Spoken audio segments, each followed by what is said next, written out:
इसकी बच्चे की ट्रेन भी है 9:50 की, और देखो अभी इसको यहां से निकलना भी है। सबसे पहले तो जहां भी बैठे हो दिल से इसको क्लैप करो, मेरी तरफ से भी इसके लिए बहुत सारी शुभकामनाएं भविष्य के लिए। और ऐसे ही मैं चाहता हूं कि रोजाना स्टूडेंट्स आए और सिलेक्शन लें। ये तो ट्रेनिंग लेके आया है, ठीक है, आप सिलेक्शन के बाद भी आ सकते हैं। एक सिलेक्शन मतलब पावर बूस्टर, ठीक है। टीचर के लिए क्या होता है, एक सिलेक्शन मतलब पावर बूस्टर। एक सिलेक्शन उसको रोज मिलेगा तो वो और एनर्जी में आ जाएगा। तो ये पावर बूस्टर बहुत जरूरी होता है। देखिए अपनी फैमिली की अगर आप ब्रेड विनर बनते हैं, जिम्मेदारियों को कंधों पर उठाते हैं, तो इसका मतलब दोस्त आपने एक तरीके से तो आपको स्वर्ग तो यहीं पर मिल गया। मैं हमेशा कहता हूं कि जिस इंसान ने अपने माँ बाप के लिए, उसकी आंखों में खुशी के, देखिए दुख के आंसू तो दुनिया लेकर आती है, खुशी के आंसू बहुत कम लेकर आते हैं। और मुझे ऐसा लगता है माँ बाप की आंखों में आंसू ना खुशी के केवल सबसे ज्यादा उनके दो ही तरीके से आते हैं। एक बेटे की तो नौकरी लगने पर, उसके सेटल होने पर, और बेटी की शादी के समय, शायद मैंने जो देखा है। और तो रोने धोने तो लोग बहुत सारे होते हैं कि जो गलत गलत चीजों के लिए अपने पेरेंट्स को परेशान कर लेते हैं, लेकिन ऐसा बहुत कम है। तो मेरा यही मानना है, अगर आप ऐसा कुछ कर लेते हैं अपनी लाइफ में दोस्त, मुझे नहीं लगता कि इससे बढ़कर कुछ भी होने वाला है, ठीक है। दुनिया, अपनी जिंदगी तो देखो सभी चलाते हैं, ठीक, लेकिन आप ऐसे लाखों लाख लोगों में से निकल कर आते हैं, और हर चीज, कोई भी चीज अगर आपको परेशान करती है उसके बावजूद भी लड़ते हैं। और ऐसा नहीं है, मैं आपको बताऊं, कई सारे बच्चे सोच रहे होंगे कि सर ये बच्चे क्या, जो अभी आपने बताया असम राइफल में इसका सिलेक्शन हुआ है, क्या इसने कभी और कुछ ट्राई नहीं किया? दोस्त, गम हर किसी की जिंदगी में होते हैं। मैं आपको बता दूं ये ऑफलाइन स्टूडेंट था कैडेट्स का, लेकिन इसने इससे पहले एनडीए का भी एग्जाम, एनडीए दिया था ना, और निकाला भी है। मैं इसीलिए याद था कितनी बार, 5 बार एनडीए। लेकिन प्रॉब्लम कहां, अगेन एसएसबी, कौन कौन सा बोर्ड हुआ से बाहर? 17, 14, 11, 21 और 22, 22 भोपाल। समझ रहे हैं ना? हम एक एक बार एग्जाम देते हैं, और एक बार एग्जाम देते ही फेल होते ही रोने धोने लग जाते हैं। लेकिन दोस्त, असली वॉरियर वही है जो हार ना माने। मैं उन स्टूडेंट को कहता हूं कि जब तुम किस फील्ड में हो, तुम में से बहुत सारे ऐसे स्टूडेंट होंगे जो अभी एंटर किए होंगे या बहुत दिन पहले एंटर किए होंगे, फेल, एक बार दो बार दिया फेल, 3 बार फेल, 4 बार फेल, उनको ऐसा लग रहा होगा भाई मुझसे नहीं हो पाएगा। तुम्हारे सामने लाइव एग्जाम्पल है, इससे ज्यादा कुछ नहीं हो सकता दोस्त। इतनी बार, और एनडीए जैसा एग्जाम 5 बार फोड़ने के बाद, लेकिन कहते हैं कुछ तो मजबूरियां रही होंगी, कोई यूं ही बेवफा नहीं होता। कुछ तो मजबूरियां रही होंगी, इसी रीजन के साथ उसने ये ज्वाइन किया होगा। लेकिन मैं कहता हूं भाई सैल्यूट है इस बच्चे को। और ऐसे बहुत सारे स्टूडेंट्स हैं, और मैं चाहता हूं कि आप लोगों की जर्नी आगे आए, लोगों के सामने आए, ताकि आप आने वाली जनरेशन के लिए सिंबल बने। तो इसीलिए जल्दी से जहां भी बैठे हैं आप, दिल से इस बच्चे को एक बार अपनी जो तरफ से क्लैपिंग करिएगा, और जल्दी से कमेंट बॉक्स में इसके लिए दिलों की बारिश हो जाए, जल्दी से फटाफट। और कहते हैं कि कुछ अच्छा होने से पहले मुंह मीठा हो जाए, ठीक है जी। तो मैं चाहता हूं कि ये चॉकलेट की जो मिठास है तुम्हारी जर्नी में, भगवान करे तुम आगे चल के पूरी लाइफ जो है ईमानदारी से देश की सेवा करो, और अपने माँ बाप का नाम रोशन करो, और आगे अगर तुम्हारा जो कोई गोल है उसको भी पूरा करो, और पूरी लाइफ तुम्हारी जिंदगी में मिठास भरी रहे। मेरी तरफ से बहुत सारी शुभकामनाएं आपको। God bless you. चलिए भाई जल्दी से फटाफट, कमेंट नहीं दिखाई दे रहे मेरे को। जनवरी में 3 सिलेक्शन थे। अच्छा, क्या आप चाहते हैं, देखिए थोड़ा सा मुझे लगेगा टाइम तो आपका वेस्ट हो रहा होगा, क्या आप चाहते हैं कि बस 2 मिनट, क्योंकि वो बच्चा जाने वाला है, थोड़ी सी अपनी जर्नी इसने कहां से स्टार्ट की और कहां से खत्म की, 2 मिनट के अंदर अंदर बताने को तैयार है? क्या आप चाहते हैं? फटाफट जल्दी से बताइए, कमेंट बॉक्स में लिखिएगा फास्ट, अगर आपको लगे। बेटे यूट्यूब के मोटिवेशन देखने से अच्छा है रियल एग्जाम्पल से मिलिए, जो आप ही के जैसे हैं, जो आप ही के बीच में से उठकर आए हुए हैं। और कौन भरोसा किसका कल तुम में से कौन उठकर आ जाए।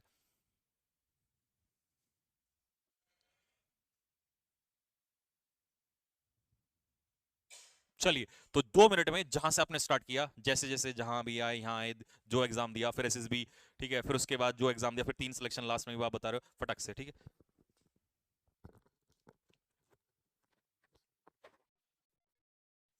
जय हिंद एवरीवन।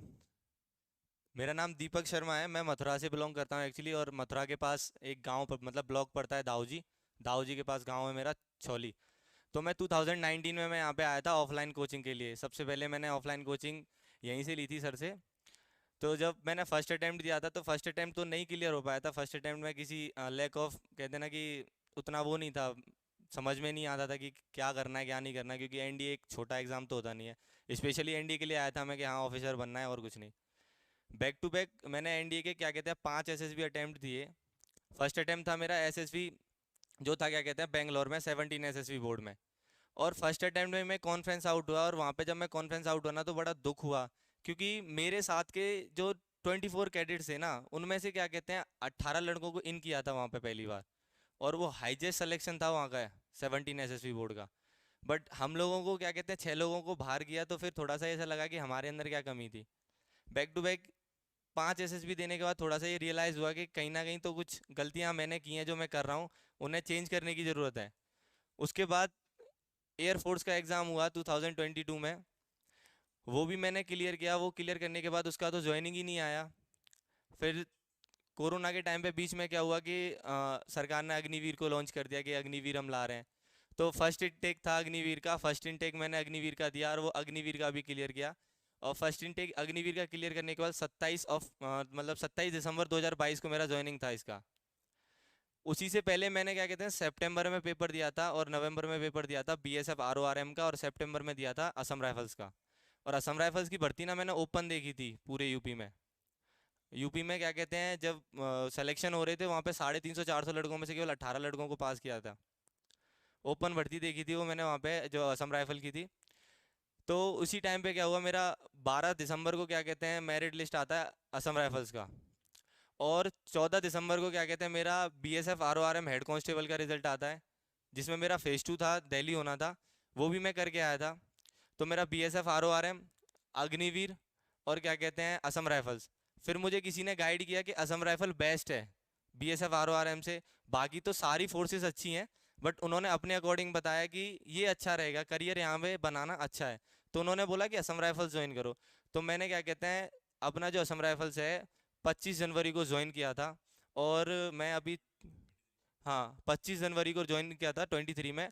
और क्या कहते हैं अभी 3 सितंबर को मैं वहाँ से क्या कहते हैं ट्रेनिंग कंप्लीट करके आ रहा हूँ अपनी बेसिक। ये मेरी जर्नी थी 4 साल की। मैं 4 साल यहाँ पे रहा था सर के साथ, 4 साल मैं कंटिन्यू यहीं पर रहा था। कहीं भी मैंने इधर उधर की बातें सुनना कुछ ध्यान ही नहीं दिया।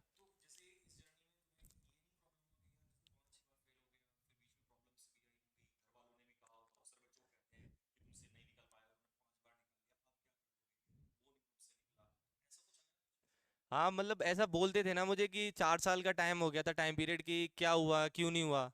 बीच में मेरा इंडियन कोस्ट गार्ड में हुआ था, बट इंडियन एयरफोर्स के चक्कर में इंडियन कोस्ट गार्ड छोड़ दिया था। क्योंकि अक्टूबर में ज्वाइनिंग था कोस्ट गार्ड का, और 1 नवंबर को बोला था उन्होंने कि पीएसएल आएगा, तो उस वो सॉरी इनरोलमेंट लिस्ट आएगा, तो इस चक्कर में छोड़ दिया कि उधर जाना ही क्या जब 1 तारीख को इनरोलमेंट आ रहा है मेरा। उधर मेरा इंडियन कोस्ट गार्ड में भी हुआ था, मैंने इंडियन कोस्ट गार्ड भी क्रैक किया था। और मैं एक ऐसा लड़का था जो कि क्या कहते हैं ना सारे लोगों का सपना होता है एनआईटी ज्वाइन करना। और मैं एनआईटी ज्वाइन करके एक ऑफिसर बनने आया था आर्मी में, डिफेंस में। मुझे डिफेंस में ऑफिसर बनना था। कुछ प्रॉब्लम्स थी जिस वजह से अभी एक ज्वाइन किया मैंने असम राइफल्स को। बाकी का अभी ये रुका तो है नहीं।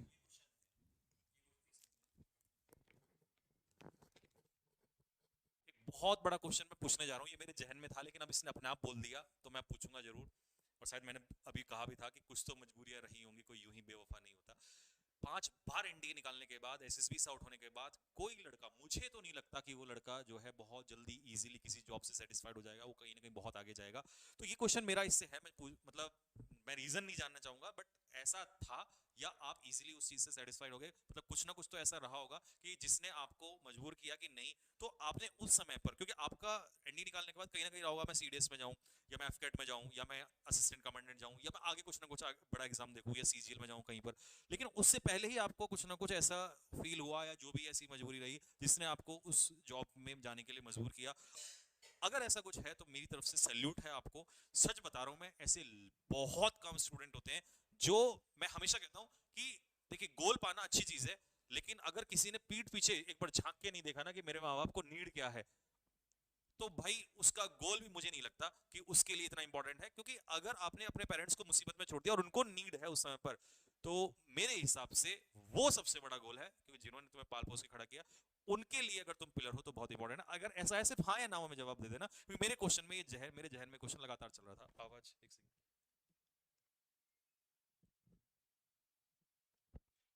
आवाज आ रही है? देखना आवाज सही है। क्या कहते हैं, जब फेलियर सामने था ना, तो सभी ये बोलते हैं, ताना मारते हैं कि यार क्या करना है तुम्हें, तुमसे हो नहीं रहा है, तुम कर नहीं पाओगे। तो थोड़ा सा यही था, पापा ने भी ये बोला कि यार थोड़ा लोगों का मुंह बंद करने के लिए ऐसा करते हैं ना, इसे ज्वाइन ही कर ले। क्योंकि जाने से पहले मैंने बहुत मना किया था, क्योंकि मेरे पास और भी चांसेस थे। सीडीएस जाना, एफकेट जाना इतना टफ नहीं है। जो जब एनडीए मैंने निकाला तो मुझे इतना वो नहीं लगा कि सीडीएस और एफकेट मेरे लिए टफ होगा। एफकेट तो और भी इजी हो जाता है, जो बंदा एनडीए क्लियर कर लेता है उसके लिए एफकेट तो बहुत इजी हो जाता है।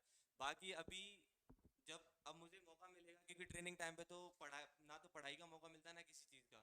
अभी क्या कहते हैं, मुझे मौका मिलेगा फरवरी में, जो मैं फर्स्ट इनटेक दूंगा एयरफोर्स का।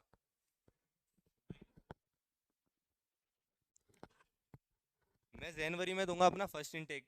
तो अभी ये यहाँ पे तो रुकना है नहीं, क्योंकि मैं सेटिस्फाई नहीं था अपनी जॉब से। पापा बोले कि चला जा, जॉब करना है, अभी नीड है हमें इस चीज़ की। क्योंकि मैं सेटिस्फाई नहीं था, मैंने बोला मैं जाऊँगा नहीं, क्योंकि मेरे से होगा नहीं ये चीज़। बट उन्होंने बोला कि चला जा, पोस्ट भी अच्छी है। और क्या कहते हैं, जब मेरा जो पोस्ट था वो डायरेक्ट क्या कहते हैं हवलदार का था, राइफलमैन नहीं था। मतलब आर्मी में क्या होता है कि मिलिट्री में हमेशा राइफलमैन से स्टार्टिंग होती है। बट मेरा पोस्ट जो था वो हवलदार का है डायरेक्ट, तो मेरे को हवलदार पे अपॉइंट किया गया था। बाकी अभी आगे मुझे सीएपीएफ के लिए जाना है, तो मैं सर से कंटिन्यू जुड़ा रहता हूँ। ऐसा नहीं है कि मैं, हाँ मैं कभी नहीं छोड़ता। मेरे पास एक बुक है 7,000 वर्ड्स की, जो सर ने बहुत पहले पब्लिश की थी। मैं मैं उसे क्या कहते हैं अभी भी रटता रहता हूँ, क्योंकि वो वर्ड्स मेरे माइंड में चलते रहते हैं। हाँ, रात को मैंने ट्रेनिंग में वैसे क्लोज ओपन नहीं करना चाहिए ये चीज़ें। मैंने फ़ोन अपने पास मतलब अलाउ नहीं होता मैं ट्रेनिंग में, बट मेरे पास फ़ोन था। ट्रेन ट्रेनिंग में फ़ोन था मेरे पास। और शायद सर के चैनल से तो मैं कैडेट डिफेंस एकेडमी वाले से तो कंटिन्यू जुड़ा हुआ हूँ उससे। क्योंकि उसमें मैं केवल दो ही क्लासेस देखता था, एक मैथमेटिक्स की रोशन सर की और एक इंग्लिश की संजीव सर की। क्योंकि यही दो आगे मेन इंपॉर्टेंट होने वाले हैं हर चीज़ में।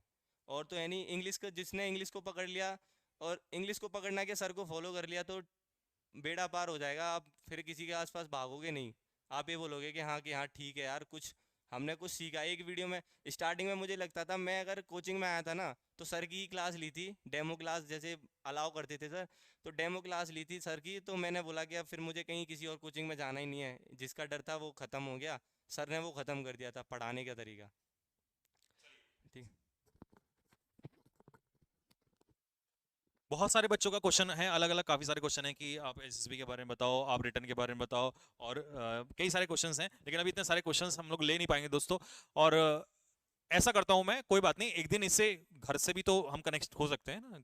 मान लो घर से भी तो एक डायरेक्ट कन्वर्सेशन हो सकता है, आराम से बैठ के संडे के दिन घर से, और डायरेक्ट यहां से कनेक्शन होगा हमारा, ऑनलाइन होगा आप लोगों से, और सारे क्वेश्चंस के जवाब, क्योंकि इसकी जर्नी बहुत इंटरेस्टिंग है। और सबसे अच्छी चीज है कि अभी यहां से जर्नी स्टार्ट हुई है, ऐसा नहीं है कि उसने छोड़ दिया है, जाना वहीं पर है। लेकिन पापा ने कहा कि भैया देख ले, इज्जत का सवाल है, लोग बहुत चीजें बोल रहे हैं, मुंह तो बंद करना है, तू बता क्या करना है। और बाप की इज्जत का जब सवाल आए ना दोस्त, तो फिर जान क्या ईमान क्या सब लगा देंगे दांव पर।